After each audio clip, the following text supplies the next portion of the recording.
How to create sticky blocks in Squarespace. Hello guys and welcome to this new tutorial. In today's video I'm going to show you how simple and easy it is to create sticky blocks into your Squarespace website. So we are going to head over Squarespace website and we're going to visit our account dashboard. Once we have did that, we are going to choose the website that we want to apply this setting for. So we are going to click on go to website just like that. It is going to be that simple. And now we're going to head over website. So once we have did that, we're going to select the pages or page that we want to have here for the sticky content. We're going to click on next, but not next, but edit. And then we're going to find the page editor. Now, I'm going to let you see here how we are going to create the sticky page or the sticky section. It is going to be a section I page. As you can see here, we're going to have this kind of text. It is going to be placed on the left side of the screen. So I'm going to give you a brief idea on how this works. I am going to make this section a little bit bigger. So like this. And this text is going to be like that. So what I am going to do or what I intend to do is to make this text sticky. So it is going to be pinned. And here we are going to show some images. So let's add here some blocks.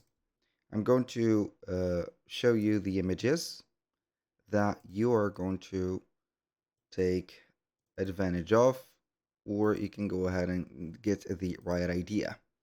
So I'm going to choose an image for each one of the blocks.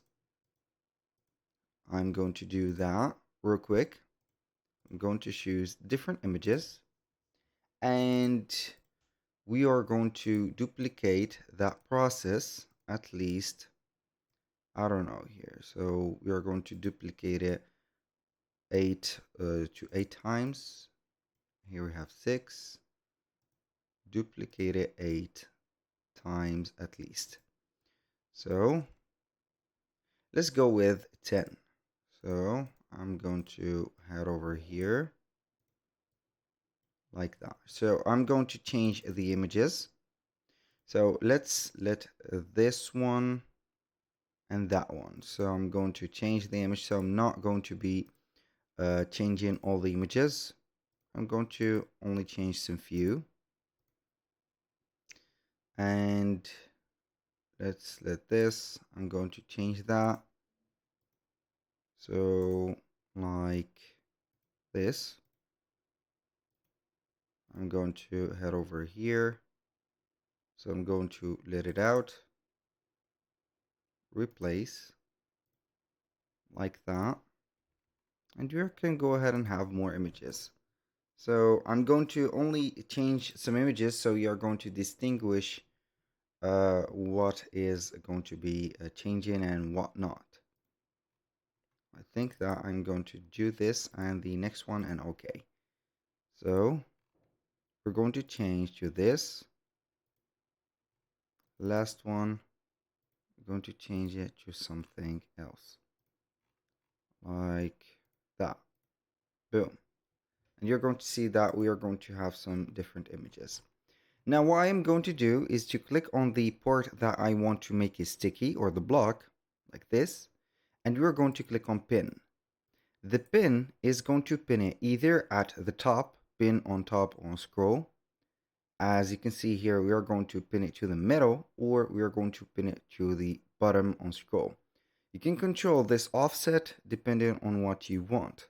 So I'm going to have it here at the center like that. You're going to see that it is going to be on the center. So this is the sticky menu, or not the sticky menu, but the sticky element or a sticky block. And here it is. So if I want to change the stick or the pin to the top, it is going to be at the top like that. And I can go ahead and put it to the bottom like this, and it is going to be changed as much as you want. That was pretty much it for today's video. Thank you guys for watching. I hope that you have enjoyed the content and you hope to see you in the next one.